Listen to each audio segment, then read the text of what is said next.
Honestly, I don't cook many things. But when I do cook, I do well, and it's delicious.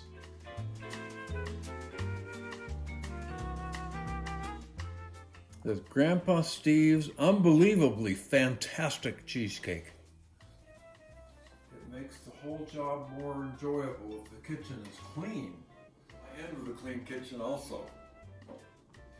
So my cheesecake is pretty easy to make. It doesn't have very many different ingredients in it. It takes 2 of these, sour cream, 3 eggs, a little butter, room temperature. Same thing with the sour cream, same thing with the eggs. So I've learned over the years, I've made so many of these, there's some tricks that I do. One is I take the sour cream and I put it in the bowl ahead of time. If you're in California, you want to use juice, but I can't get that here in Utah. So I use Daisy sour cream, and it's very nice and smooth. Right now, I don't get any kind of a kickback from any company if I mention their names, but I will say I don't scrimp. I get the best. I use Philadelphia cream cheese because that's what my mom always used, and there again, it's the best. So there's this cream cheese. I always put my beaters in before I plug it in. If you by mistake start it with your fingers in it, it wouldn't be good. I hand squeeze my lemons. There's nothing special about that. When we first got married, I found this at a yard sale or a garage sale, and I've been using it ever since. I usually use 2.5 lemons. I always wash my lemons first. And before I squeeze my lemons, I get my lemon zest. I usually cut off the ends of the lemon because it's easier to zest them without the ends. So it just works like this. So usually use the rind from one lemon in a whole cheesecake. Well, that's a lot of lemon zest. If you like things lemony, in a recipe, you put too much lemon juice and you have too much liquid. And so the lemon zest makes it lemonier without putting more juice in it. So, I gotta get a cup.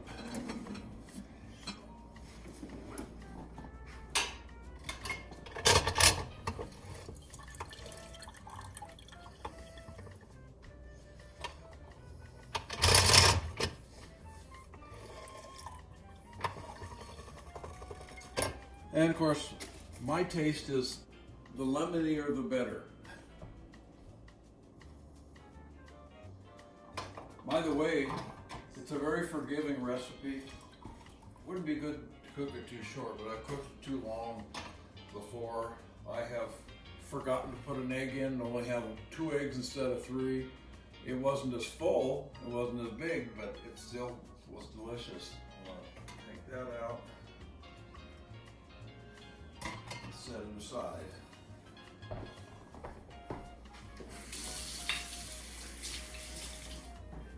You can make it in a regular pie pan. I make mine in a springform pan. I'm all about easy in all my cooking. It's a liner that you get just for this type of thing. Bake 350.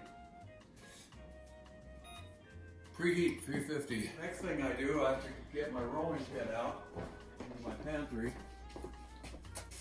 Get the rolling pin. We have 9 graham crackers. Usually I use 11, but it'll just mean a thinner crust. No big problem. You can use a food processor.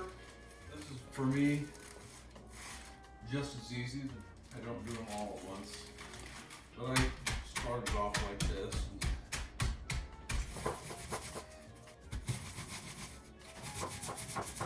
If the recipe is really hard, I don't even do it.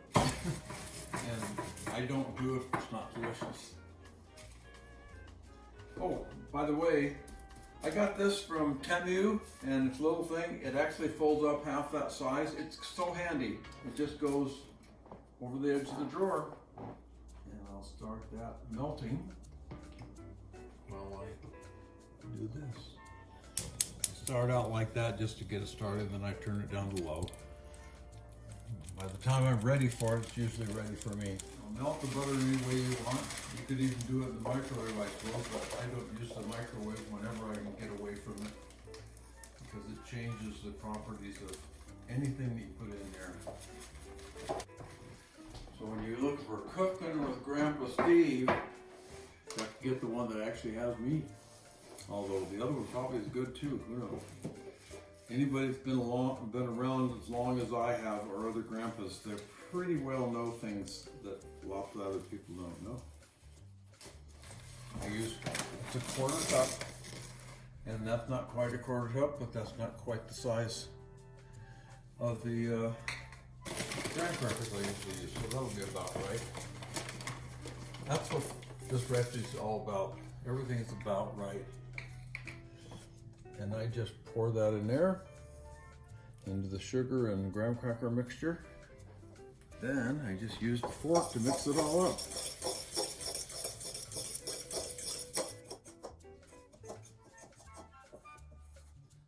Then I'm going to take it over and I'm going to put it in my pan.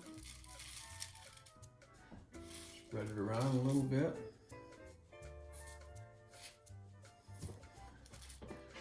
As evenly as I can, and this is how I get it nice and compacted, and it pushes stuff out towards the end, so it's just perfect. Isn't that beautiful?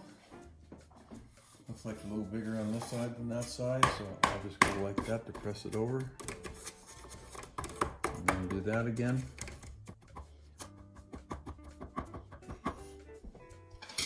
And voila! Now, how we go to make the cheese mixture. Put this in.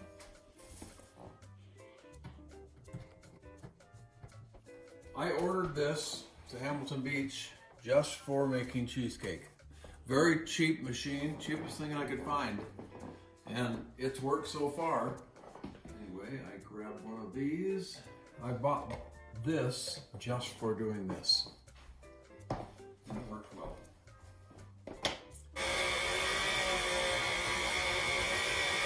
And I put 1 egg in. I always break my egg into a cup first, so no eggshell gets in the mixture.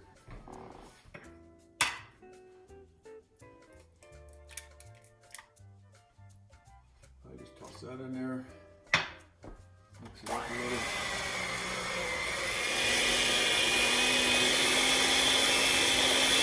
Okay, that's 1 egg. The next step is to put whatever lemon juice in it I'm going to. This is almost 4 ounces, so I'm going to put about half.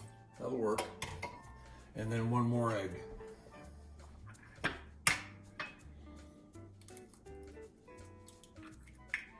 Oh, an eggshell fell into it. A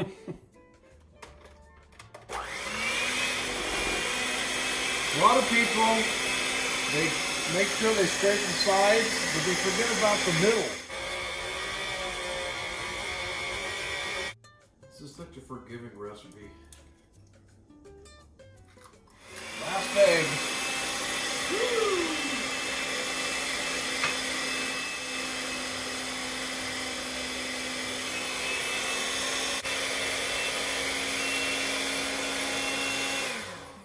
Now I get one that I can scrape with. I use almost nothing but silicone.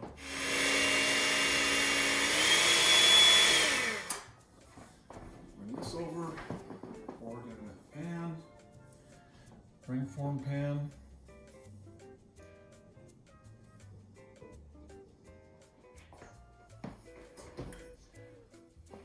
Regular pie pan, you cook it for 25 minutes. A springform pan, you do it for like 35 minutes. Timer 35. Start. There we go. See you in 35 minutes. Now, I can take this and just empty it in the trash outside.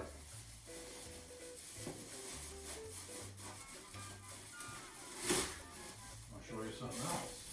If you don't want this sticking out so much, go like that. And it's a little smaller.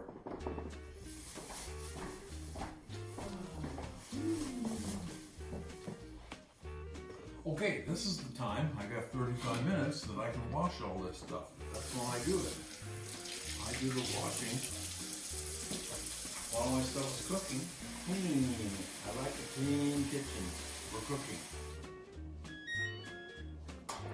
Okay, well, it looks like the cheesecake is ready. It's hard to make a fatal error. It's not that big a thing if it remains in another 2, even 5 minutes. But we will take it out.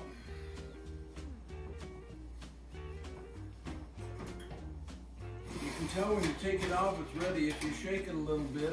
If it still acts like it's runny, it's not, but it's not, so it's okay. Set the timer for another 15 minutes. And then I run the oven up to 450 degrees. And it will sit and cool, or in the recipe it says rest for about 15 minutes. During that 15 minutes, go ahead and I add a 1/4 cup of sugar to my cream cheese, lemon juice, and I also add the rest of my lemon zest. And I save that for later. You'll see why later. And I just mix this all up with a fork. And I mix it until it's nice and smooth. Some people might like to use a beater. I do not, because too much stuff stays on the beater. So that's pretty much good enough, and this stuff tastes so good. Oh, it's rested long enough. So I'm going to grab this one.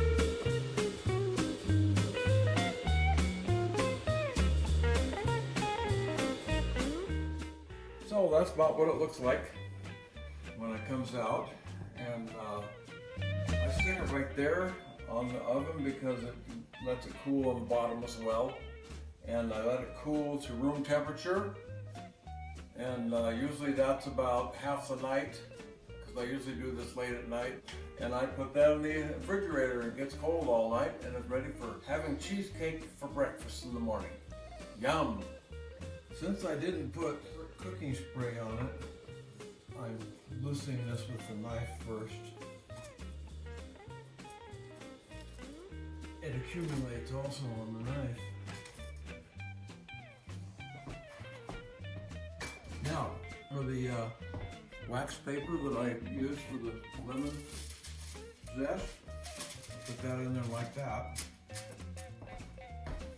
I take this like that.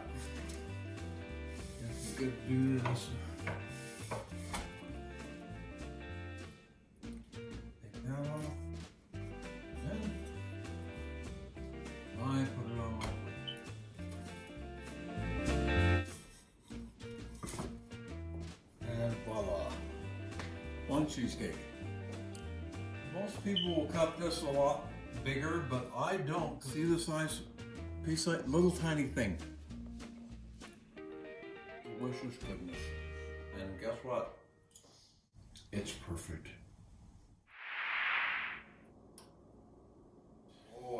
have enough graham crackers, but we can't do it.